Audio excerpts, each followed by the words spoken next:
de tener cierto, entre comillas, equilibrio, y pasó a ser el monopolio de una potencia militar que invade el país que tiene ganas. Después le va muy mal, ¿no? La resistencia de los pueblos siempre se impone a la larga, pero los tipos matan, destruyen, bombardean, y no le puede ni siquiera, nadie, ni siquiera tiene que fijarse. Yo recuerdo el bombardeo de la embajada de China en Yugoslavia, si no me acuerdo mal, y era como, te mojo la oreja y me recago de risa, te bombardeé la embajada. Y el otro se tuvo, la potencia china que tanto se alaba, tuvo que hacerse el distraído, le demolieron la embajada. En cualquier situación, entre comillas, normal, eso es guerra. China tuvo que mirar para el costado porque a Estados Unidos no hay con qué darle. O sea, los tipos lanzan la cuarta flota, 7 bases militares en Colombia, nosotros hacemos marchas muy heroicas a la embajada. O sea, ¿cuántas veces hemos ido a Plaza Italia? Nos conocemos Plaza Italia de memoria. Y las bases siguen estando ahí. Los marines no tiemblan porque nosotros vamos a Plaza Italia a hacer esas marchas. Y eso tiene que ver con que hay un mundo unipolar, donde Estados Unidos no está tan fuerte como parecería o se quiere presentar, pero que evidentemente algo se modificó el mundo, ¿no? Cualquier movimiento rebelde hoy tiene que pelear solo, y a lo sumo aspira a que lo apoyen en movilizaciones gente de otros países. Movilizaciones a las que siempre vamos, pero seamos sinceros, muchas veces no tenemos la fuerza. O sea, fue el 2003 la marcha para parar la guerra en Irak, no la parábamos la guerra en Irak, y fue una marcha importante que se hizo en todo el mundo al mismo tiempo, pero con marchas la guerra no se para, vamos a ser sinceros. Cuando viene la cuarta flota, y a la cuarta flota con una marcha a Plaza Italia no la vas a parar. Y eso se modificó a partir de la caída del muro de Berlín. Y creo que hay que, si somos realistas y pensamos en tomar el poder de verdad en este país, y no solo hacer, digamos, eventos donde nos escuchamos nosotros mismos, me parece que hay que tomarlo en cuenta. El movimiento rebelde, popular, anticapitalista, tiene una grave dificultad para enfrentar a los poderosos, porque los poderosos tienen bastante poderío, más que el que tenían. Y el socialismo quedó desacreditado ante los sectores de la base. Los sectores populares, más de una vez, dicen, para cualquiera que milite en un barrio, para cualquiera que milite en una fábrica, no digo que todo el mundo opine esto, para nada, pero cualquier militante común, cualquiera de nosotros, lo hemos escuchado 20 veces, dejate de joder que todo eso ya fracasó. ¿Que quiere volver a los rusos? Eso ya no sirve. Y desacreditó mucho al conjunto, no a los partidos comunistas prosoviéticos, al conjunto de la izquierda la manchó esa caída, incluso a una izquierda que toda la vida lo había cuestionado, pero tuvo que cargar con esa mochila muy pesada. ¿Qué vino a continuación desde un punto de vista histórico? El neoliberalismo. ¿Cómo se impuso? No vino de manera automática, como dice Toni Negri en ese libro que fue tan famoso a inicios de esta década. Bueno, vino la globalización, vino el neoliberalismo. No vino de manera automática, se impuso a sangre y fuego. Yo por lo menos suscribo las hipótesis de este historiador bastante conocido en nuestra izquierda, que ha venido a la Argentina varias veces, Perry Anderson, aunque hoy es bastante más moderado de lo que era cuando era joven, pero hizo un diagnóstico que yo por lo menos lo comparto. El neoliberalismo tiene fecha de inicio. Nació en 1973, antes de la caída del muro de Berlín. ¿Y cómo nació? Con un golpe de Estado en Chile. En Chile es el primer experimento neoliberal, no en América Latina, a nivel mundial, antes que lo iniciara Thatcher y Reagan en Inglaterra y en Estados Unidos. Ahí nace el neoliberalismo. Y en términos generales, con la caída del muro de Berlín, avanzó el neoliberalismo. Y avanzó a sangre y fuego, con guerras, con intervenciones políticas. A nuestro modo de ver, uno de los debates que tenemos pendientes, sabemos que hay distintas posiciones, no nos asusta, pero bueno, es que a veces hemos cometido el pecado, me da la impresión, que hemos separado la economía de la política. Y pensamos que la globalización capitalista va por un lado y las luchas de clases van por el otro, como si el neoliberalismo fuera un fenómeno puramente mercantil y no tuviera nada que ver con las guerras, no tuviera nada que ver con las resistencias populares, no tuviera nada que ver con los ciclos de la lucha de clases. Parecería que se impone como viene una tormenta y llueve. Hoy a la tarde por ahí salimos y está lloviendo. Y no tiene nada que ver con lo que hagamos nosotros, llueve. El neoliberalismo no se impone así, se impuso a sangre y fuego.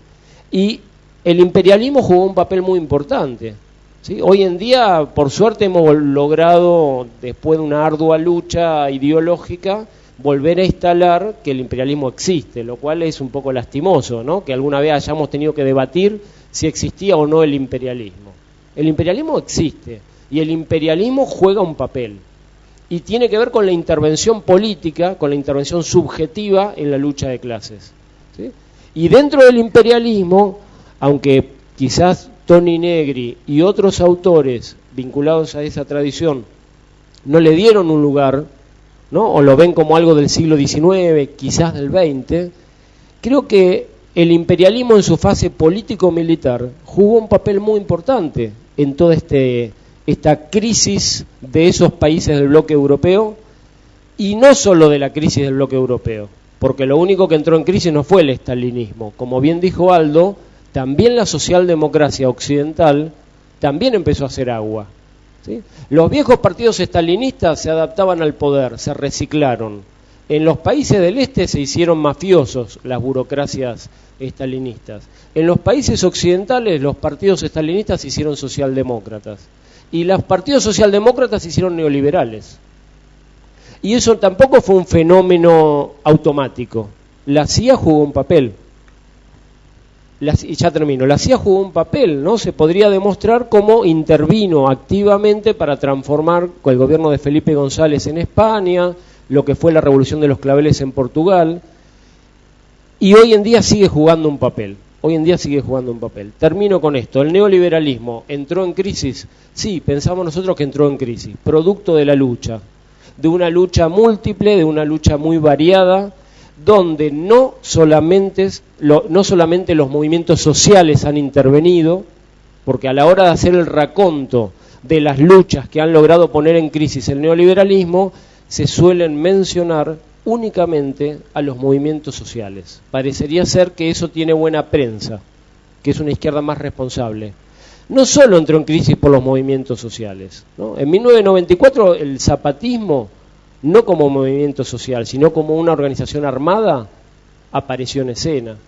Y también entró en crisis en América Latina porque han sobrevivido y se han renovado experiencias político-militares, que en la agenda de nuestra izquierda, más de una vez, no se mencionan.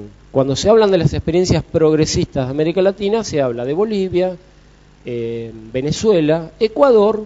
Después podemos discutir, unos dirán bonapartismo, otros dirán populismo, otros dirán no, ese es el socialismo del siglo XXI. Cada uno lo caracteriza de manera distinta. Pero a la hora de hacer el recorrido, no se menciona que en el siglo XXI sigue existiendo resistencia político-militar en América Latina. Y como dato, tiro nada más y con esto termino, no es casual que las 7 bases militares de este supuesto imperialismo que no existía, que instalan en Colombia, las instalan en Colombia, donde sigue existiendo un movimiento político-militar de masas, y nuestra izquierda creo que se tiene que hacer cargo, ¿no? Yo recuerdo, con esto termino, Chipi, recuerdo en los años 80 que la tradición en la época estaba vivo Nahuel Moreno. Yo recuerdo que en todos los colectivos de este país uno veía pegados, los que no pertenecíamos al MAS, unas calcomanías que pedían el reconocimiento como fuerza beligerante, si no recuerdo mal, del Frente Patriótico Manuel Rodríguez, de Chile. Y yo creo que, yo no sé con qué sentido se había planteado, pero yo creo que fue una muy buena iniciativa política. Pienso que hoy en día nuestra izquierda debería tomar como bandera el reconocimiento como fuerza beligerante de la insurgencia colombiana, el país donde están las 7 bases militares norteamericanas. Y le hago incluso la sugerencia, ya que en esta mesa hay compañeros tanto del PTS como del Partido Obrero, que sería, a mi modo de ver, lo hago como una opinión, capaz estoy diciendo una tontería absoluta, ¿no? Es mi opinión. Sería muy interesante que estos dos partidos de nuestra izquierda, que son de los principales que hay en nuestra izquierda, tomen esa bandera también. Yo recuerdo que Celia Hart estaba feliz de la vida antes de morirse, y decía Néstor, mis troscos, porque ella hablaba de mis troscos, ¿no? Mis troscos argentinos reivindican a los 5 prisioneros cubanos, y estaba feliz. Mencionaba que en Prensa Obrera, por ejemplo, aparecían los cinco cubanos que están presos en Estados Unidos.